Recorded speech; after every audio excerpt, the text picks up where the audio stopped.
સુરતના સચિન વિસ્તારમાં ફરી એકવાર ગુનાખોરીનો ચોંકાવનારો બનાવ સામે આવ્યો છે। જૂના સ્લમ વોર્ડ વિસ્તારમાં પાનનો ગોલો ચલાવતા બે ભાઈઓ પર જીવલેણ હુમલો કરીને લૂંટ ચલાવનાર કુખ્યાત રાકિયા ગેંગને આખરે સચિન પોલીસે જેલ ભેગી કરી દીધી છે। પર બપોરે રોડ પર છરા, ચપ્પુ અને પાવડા જેવા ઘાતક હથિયારો સાથે હુમલો થતા સમગ્ર વિસ્તારમાં દહેશત ફેલાઈ ગઈ હતી।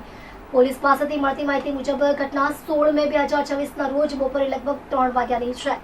હનુમાનજી મંદિર પાછળ પાનનો ગોલો ચલાવતા વેપારી અને તેમના ભાઈ પર અચાનક હુમલો થયો હતો। આરોપીઓ બંને ભાઈઓને નિશાન બનાવી માથા અને કમરના ભાગે ગંભીર ઇજાઓ પહોંચાડી હતી। હુમલા બાદ આરોપીઓ ગલ્લામાંથી અંદાજે 7 થી 8 હજાર રૂપિયાની રોકડ લૂંટ કરીને ફરાર થઈ ગયા હતા। લોહીલુહાણ હાલતમાં બંને ભાઈઓને સારવાર માટે હોસ્પિટલમાં ખસેડવામાં આવ્યા હતા। જોકે આ બનાવ બાદ સચિન પોલીસ તાત્કાલિક એક્શનમાં આવી હતી। શરૂઆતમાં તો પોલીસે સીસીટીવી ફૂટેજ, ટેકનિકલ સર્વેલન્સનો સહારો લીધો।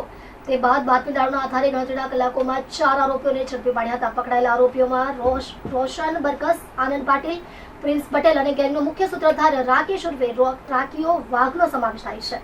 પોલીસ તપાસમાં સૌથી ચોંકાવનારી બાબત એ સામે આવી કે મુખ્ય આરોપી રાકેશ ઉર્ફે રાકીઓ અગાઉ પણ અનેક ગંભીર ગુનાઓમાં સંડોવાયેલો છે। તેની વિરુદ્ધ મારામારી, હુમલા, ચોરી અને લૂંટના કેસ નોંધાયેલા છે। એટલું જ નહીં, કાયદો અને વ્યવસ્થાને ખતરારૂપ બનતા તેને અગાઉ 4 વખત પાસા હેઠળ જેલમાં મોકલવામાં આવ્યો હતો। તેમ છતાં જેલમાંથી બહાર આવી ફરીથી તેણે ગુનાનો રસ્તો અપનાવ્યો હતો। આ મામલે સુરતના એસીપી સુનિલસિંહ તરડે જણાવ્યું હતું કે આ કેસમાં તેના પ્રયાસ અને લૂંટ જેવી ગંભીર કલમો હેઠળ ગુનો નોંધાયો છે। હાલ આરોપીઓના રિમાન્ડ મેળવવાની કાર્યવાહી ચાલી રહી છે। તપાસ દરમિયાન હજુ વધુ ખુલાસા અને અન્ય આરોપીઓના નામ સામે આવ્યાની શક્યતા છે। પ્રાથમિક તપાસ મુજબ આ હુમલા પાછળ પાનના ગલ્લાનો જૂનો વિવાદ અને દાદાગીરીનું કારણ મુખ્ય હતું। હાલ ફરાર અન્ય સાજિદોને ઝડપી પાડવા માટે પોલીસની અલગ અલગ ટીમો સતત દરોડા પાડી રહી છે।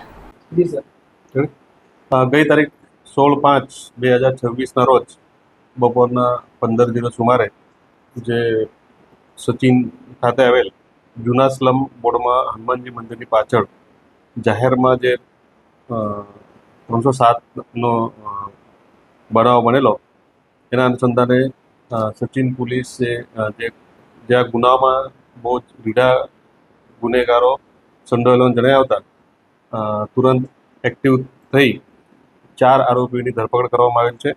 આમાં રોશન સંજયભાઈ બરકસ તથા આનંદ સુરેશભાઈ પાટીલ, પ્રિન્સ રાજેશભાઈ પટેલ તથા રાકેશ ઉર્ફે રાકીઓ પ્રકાશભાઈ વાઘ।